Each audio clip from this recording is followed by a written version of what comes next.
opportunity presented itself perfectly. When we lost, obviously, Devontae last year. You know, he's fought through competition. Because certainly there's been competition there. We could have started Marcus or Quentin or Charlie at that spot too. So, but the biggest thing is, I just think he's having fun and competing. He's certainly worried about the right things, and his play reflects that. A guy like David, how do you go about coaching him to kind of slow down? Is that something that just happens naturally? Yeah, he just needs time. This is not a knock at all to anyone that comes in, but Cole Aldridge kind of went through the same thing. I mean, we've had some pretty good players that have gone through the same thing as what David is. David's going to be a really good player, and he's a good player now, but he's going to be a really good player. But he just needs time. We didn't expect David to come in and dominate as a freshman, and with Doak, and if Doak's not foul trouble, if Doak's healthy, then that his opportunities would be limited. But you got to look long range, and certainly I think he's going to be a really really good player for us. But he does need probably some time in the games to be able to play through some mistakes, and with our schedule and how we've been unable to separate ourselves in games, that's been pretty hard to do. Is it one of those situations where it's you prefer to throttle down than have to throttle him up? Oh, absolutely. Yeah, I'd much rather have to turn a guy down than turn him up. There's no question about that.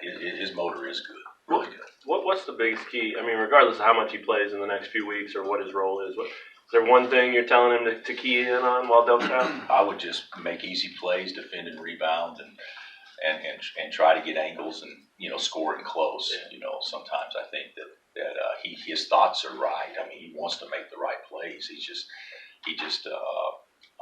we haven't seen him in the games, but you see him practice more. He'll make some pretty careless plays, and he gets sped up.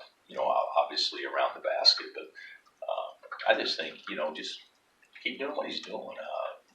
Run, defend, rebound, and pay attention to scout report and things like that. He can help us.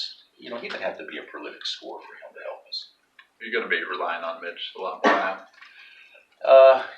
You know what? Mitch or David, one of the two for sure. One thing that is a little bit different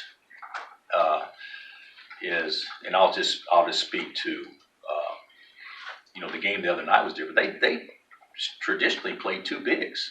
I mean, Wofford played two bigs at all times, and we were better playing four guards. And you would think it would be just the opposite. If you play two bigs, that's a great opportunity for us to play two bigs. We defended them so much better, putting Marcus on their big guy.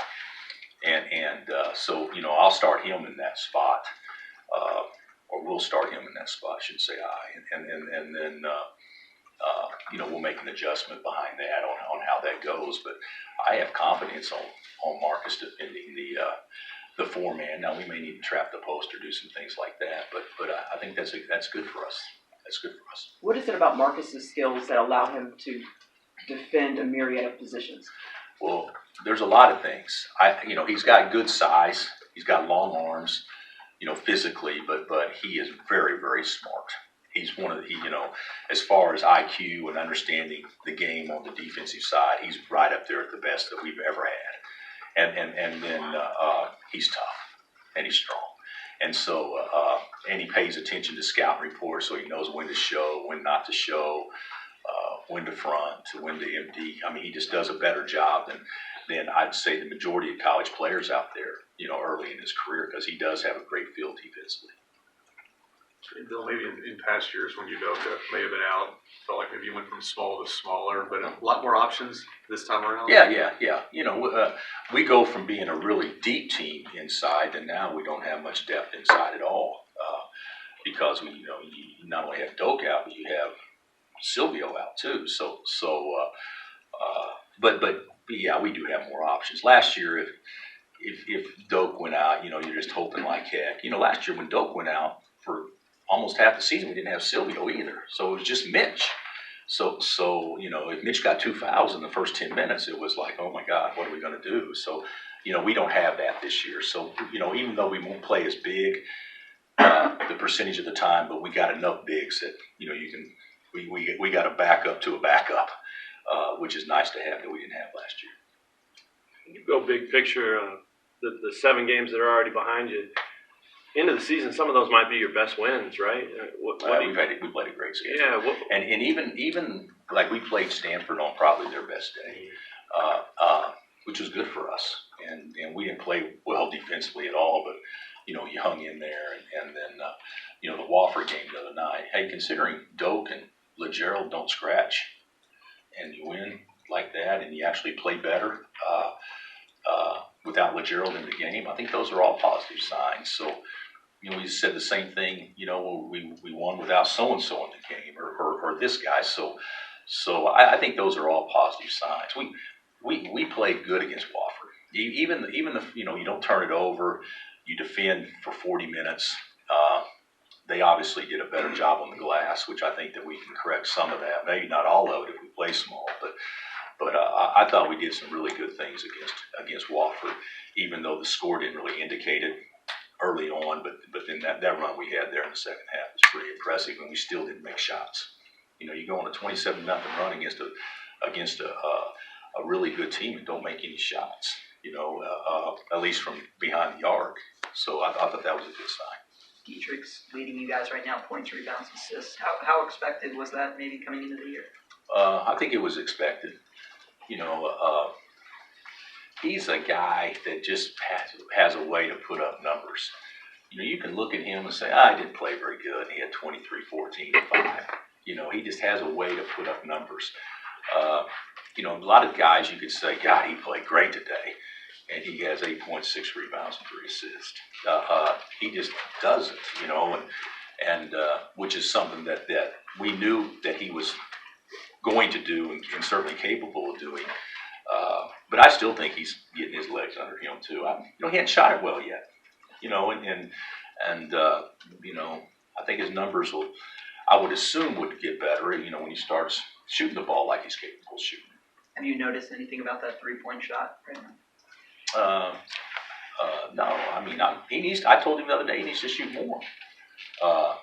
Now that Doak's not in the game, maybe not a lot more, because he needs to be close to the basket. But I do think in order for us to run good offense over time, we've got to have more guys be able to stretch it. He's certainly one of those guys.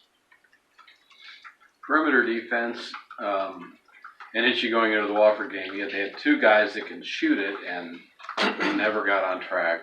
Defensively, did your guys do anything different? Yeah, I thought we did. It was unbelievable how it happened. I thought we played harder.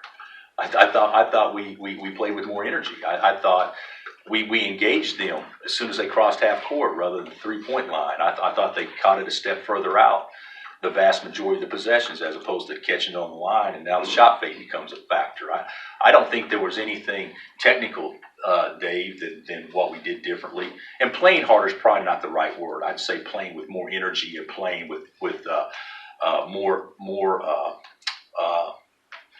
more aggressively, maybe more in attack mode on defense, whereas I think we just kind of let people do what they want to do against us.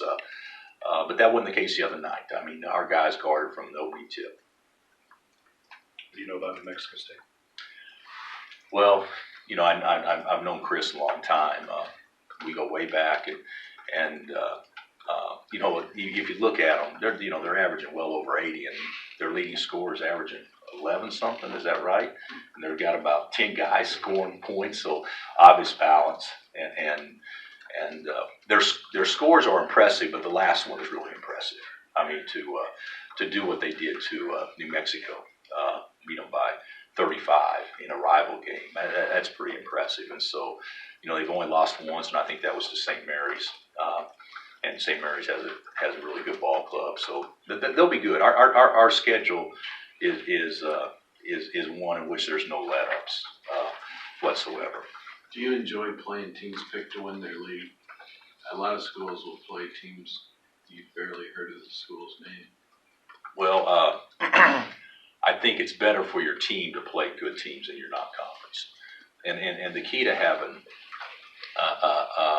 a good non-conference resume is you got to beat some some high level teams away from your home. There's no question. We've been fortunate. We've been able to do that a couple of times. And, throw Marquette in 3 times. But the reality is, what makes your schedule is your guaranteed games. And those games that you don't have to return the game, and how good those teams are, and what kind of year they're going to have. That's what makes your in the past RPI. That's what will end up making your net moving forward. Is trying to get as many quality wins in there as possible. And people may not look at Wofford as being a quality win. And you could ask a lot of folks, South Carolina, a lot of folks over the last couple of years, how good is Wofford? And they would say, oh, they're the best kept secret around. And so that was a good win the other day, a really good